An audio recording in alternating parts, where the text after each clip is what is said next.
Hello, I'm Gwen Hill from Pine Ridge Baptist Church Sunday School Department Ladies Class, and we've been studying for several weeks the book of Exodus. We are in Exodus 29, starting at verse 23. To let you know where they're at, Moses is at the top of Mount Sinai with God.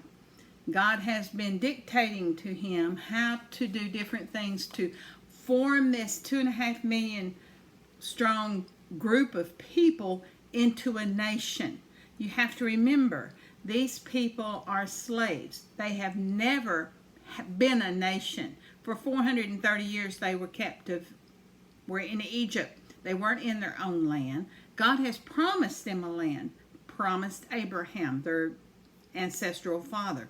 And so they have now left Egypt. They're marching toward the promised land, and as they go, God is going to form these people into a nation. All right, today we are looking at, God is instructing Moses on how the priesthood is to be ordinated and be consecrated to him. So he is giving these instructions to Moses, and we've said before how diligent and smart Moses must have been to get everything right, because there was great consequences if it wasn't done right.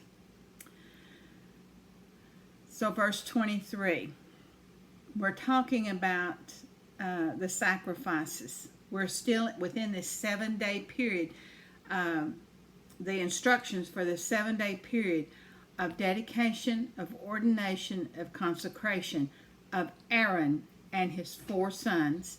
We are looking at Moses, who's already been consecrated by God on this same mountain through a burning bush some time back.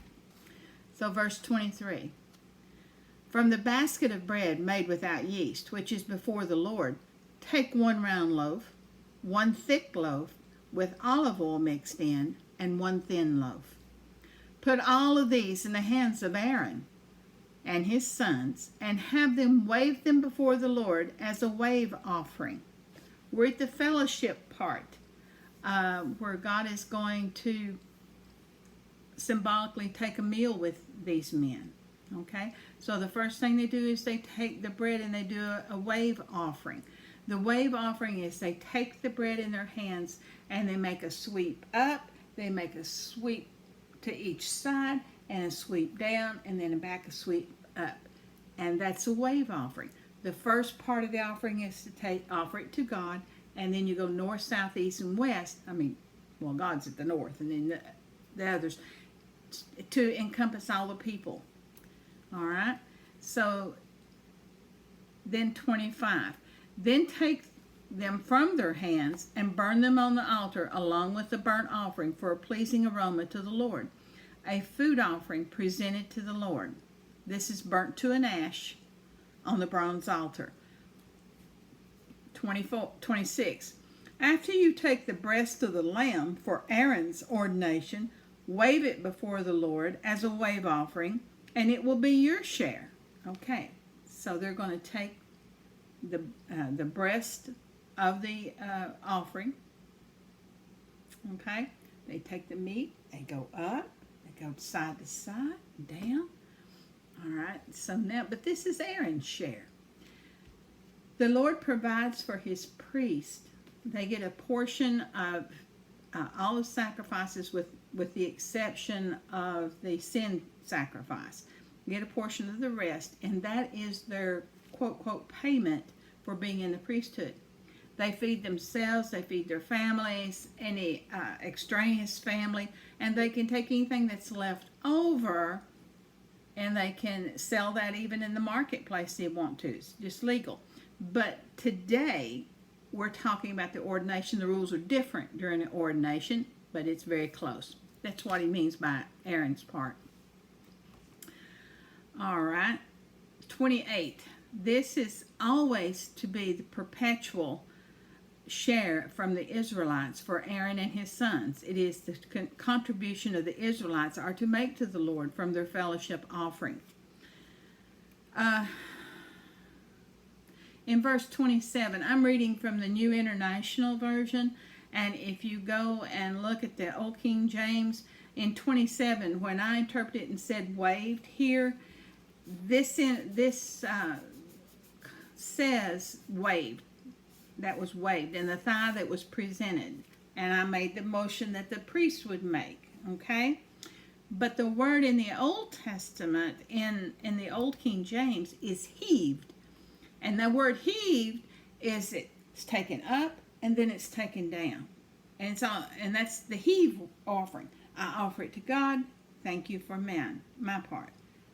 That's the heave. Just FYI. Then in verse 29, Aaron's sacred garments will belong to his descendants so that they can be anointed and ordained in them. So while this is Aaron's garments, he is supposed to care for them and take care of them. They now become an instant heirloom. They are to go to each one of his sons as they take on the priesthood. Now, the person designated to be the high priest, that's what Aaron is.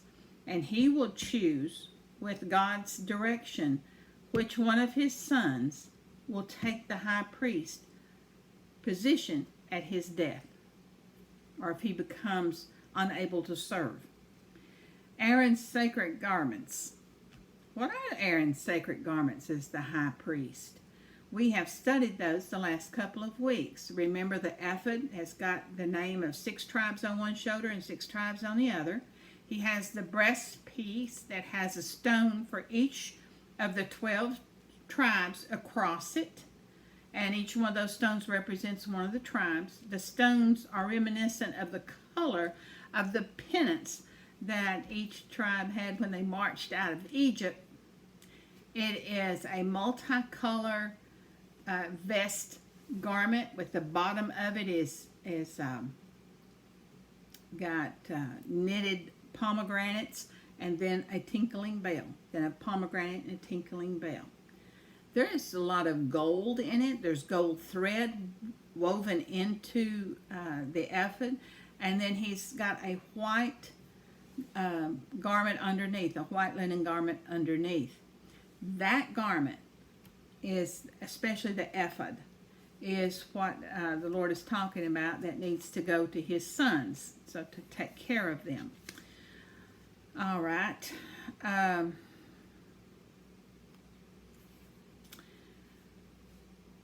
In verse 30, the son who succeeds him as priest and comes to the tent of meeting to minister in the holy place is to wear them for 7 days. He comes in his ordination. Aaron is gone now. Aaron has died, and they're ordaining a brand new high priest. He has to go through the same 7-day ordination that Aaron is going through. That's what God is talking about for 7 days here. Supposed to serve. It says, verse 31, take the ram for the ordination, cook the meat in a sacred place. At the entrance to the tent of meeting, Aaron and his sons are to eat the meat of the ram and the bread that is in the basket. They are to eat these offerings by which atonement was made for their ordination and consecration. But no one else may eat them, because they are sacred. They have gone through this whole ritual of how to take these sacrifices, how to make them sacred, and now they are going to be eaten within the compound at the door of the holy place, and they are eating together. They'll have the bread that was previously mentioned in the basket. Remember, he said select 3. The 3 that he mentioned to select, there's several there. Okay, they choose bread and meat. We like to say our men are meat and potatoes fellers. Well, these were meat and bread fellas for supper every night and for 7 nights. We know they couldn't share that meal. This was a meal between Aaron and his sons. And God. And these were meals that were to bring their attention to what they had been through during the day. The first day would have been very exciting, wouldn't it? A lot of pageantry, a lot of symbolism.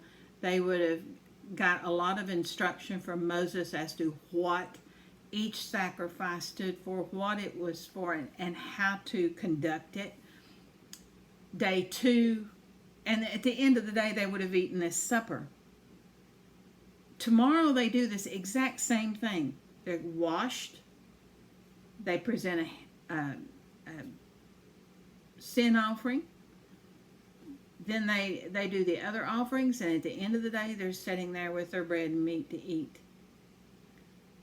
The same thing for 7 days. By day 6 and 7, they would have been so awed by what is going on. There's a lot of quiet time and a lot of time to contemplate what they were taking on, what God was asking them to take on, and what God was requiring of them. It was a time of soul searching, and I would imagine that God really spoke to their hearts during this time. Been a time of real introspection, a time of real commitment to them. By day 7, they would have been just like some of the other priests said that they weren't worthy to do this. Remember, it is just such an awesome time for them. In verse 34, they've been eating their supper, and if any of the meat of the ordination ram or any bread is left over till morning, burn it up. It must not be eaten because it is sacred. In other words, it was put in the fire and burned to ash because it was sacred. The next day, they start all over again. Do for Aaron and his sons everything I have commanded you, taking 7 days to ordain them. Sacrifice a bull each day as a sin offering to make atonement. Purify the altar by making atonement for it, and anoint it to consecrate it. For 7 days make atonement for the altar and consecrate it. Then the altar will be most holy, and whatever touches it will be holy. God is really trying to impress on them and me and you how important it is that we make the right offering, the right decisions where God is concerned. He wants to be at one with you. He wants to be at one with me. And he's telling them, this is the way you're going to get to me in this day and time. In our day and time, the way that we can have that at one with God is to go through Jesus Christ. We don't have to have the priest because Jesus is our priest. If you go in Revelations and you read in the first chapter where John describes one likened to the Son of God, you will see that he had a long white robe on and a golden sash. Why didn't he have an ephod on? He didn't need an ephod because Aaron was serving the people of Israel. Jesus Christ is ruler over all of us. So he didn't need that. There's so many things that are close or reminiscent or ideal, showing us how close Jesus Christ is to the tabernacle. One of my favorite commentators is Matthew Henry, and I have got verse 38 through 46, the commentary for that I just thought was so good. I want to read it to you. A lamb was to be offered upon the altar every morning, and a lamb every night. This typified the continual intercession which Christ ever lives to make for his church. Though he offered himself but once for all, that one offering thus became a continual offering. This also teaches us to offer to God the spiritual sacrifices of prayer and praise every day, morning and evening. Our daily devotions are the most needful of our daily works and the most pleasant of our daily commitments and comforts. Prayer time must be kept up as duly as mealtime. Those who starve their own souls, who keep not up a constant attendance on the throne of grace, constantly in religion brings in the comfort of it. I like that.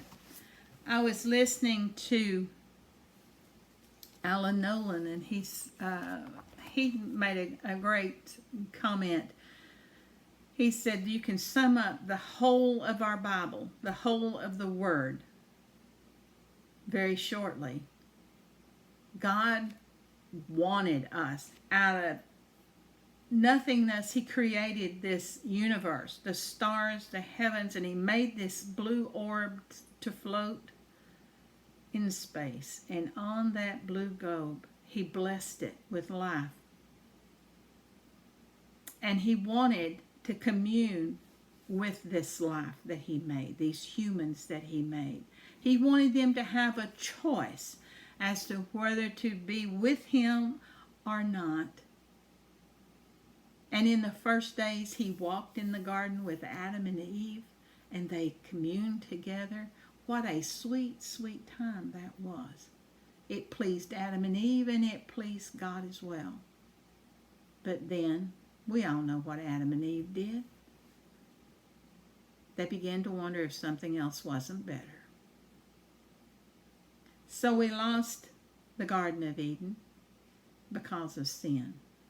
The whole book of the Bible is to take us from the old Garden of Eden to the new Garden of Eden. And here God is saying, I want to be with you. I want to walk with you. I want to talk with you. But there's this barrier of sin between us. And we have to get rid of that. And he loved us so much that he sent Christ to remove that barrier. And he removed it with his own body. Do you have any idea? Have you really thought about it? What God went through to come here to earth and to walk as a man on our earth? This powerful God was too powerful to be within the body of a created man. So he took his deity, he took his kingship, he took his power, and he set it aside. And he came as a child. He allowed the Holy Spirit to work through him, and he went to the cross to be this sacrifice that we're studying here, to take away the sins of me and of you. And when you accept Jesus Christ as your Savior, you're preparing yourself for an eternity of walking in the new garden. And I like that. Verse 38. This is what you are to offer on the altar regularly, each day, 2 lambs a year old. Offer one in the morning and one at twilight. With the first lamb, that's every morning, offer 1/10 of an ephah of finest flour. That's about 5 pounds. Mix it with 1/4 of a hin of oil from pressed olives, and 1/4 of a hin, that's approximately a quart, of wine as a drink offering. Sacrifice the other lamb at twilight, and at the same grain offering, its drink offering as in the morning, a pleasing aroma, a food offering presented to the Lord. For the generations to come, this burnt offering is to be made regularly at the entrance to the tent of meeting before the Lord, and there I will meet you and speak to you. There also I will meet with the Israelites, and the place will be consecrated by my glory.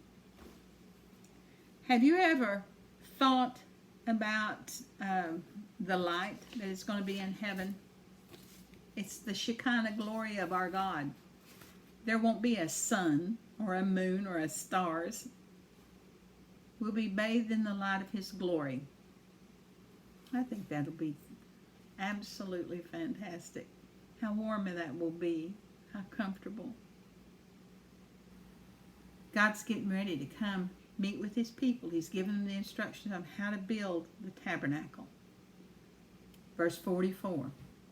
So I will consecrate, God, will consecrate the tent of meeting and the altar, and consecrate Aaron and his sons to serve me as priests. Then I will dwell among the Israelites, and I'll be their God. They will know that I am the Lord their God, who brought them out of Egypt, so that I might dwell with them. I am the Lord their God. You know, when you read this and you see God's intent, it's a beautiful thing. It's a beautiful thing. He said, we're going to do all this, Moses, to consecrate it, to make it holy, to make it sacred, to set it apart, so that these people will know how to worship me and to have communion with me, and me to have communion with them. Aaron and his sons are to bring the concerns of the people to me, because I love them. Look what I've done for them. Look what I've done with them. They were slaves, and I brought them out. We're going to have a great nation. I am their God. If they keep their end of the covenant, what a wonderful life it would have been. This concludes chapter 29. Next week we're in 30. And I like 30. 30 is going back. I want you to think about, we're talking about the tabernacle. The tabernacle has 3 parts. It has the big courtyard with one curtain, one way in. That's the way. Then inside that, they have another tent. That tent is in 2 parts. It's 45 feet long. Where the Holy of Holies is, that is 15 by 15 by 15. And then on the other side of the Holy of Holies is the holy place, and it is 30 by 15 by 15. There is a curtain between the Holy of Holies, and there's a curtain between the holy place and the rest of the courtyard. This is going to get good. God has made furniture to go in each room. In the Holy of Holies, he has the ark and the things that are to be kept inside the ark. Then in the holy place, we have seen the candelabra. It's not really a candle, the candlesticks. They have little oil cups full of oil. That's what's burning. And across the room is the showbread table. It has 4 loaves of bread. Each loaf represents one of the tribes. And then on the outside, we have the big bronze sacrificial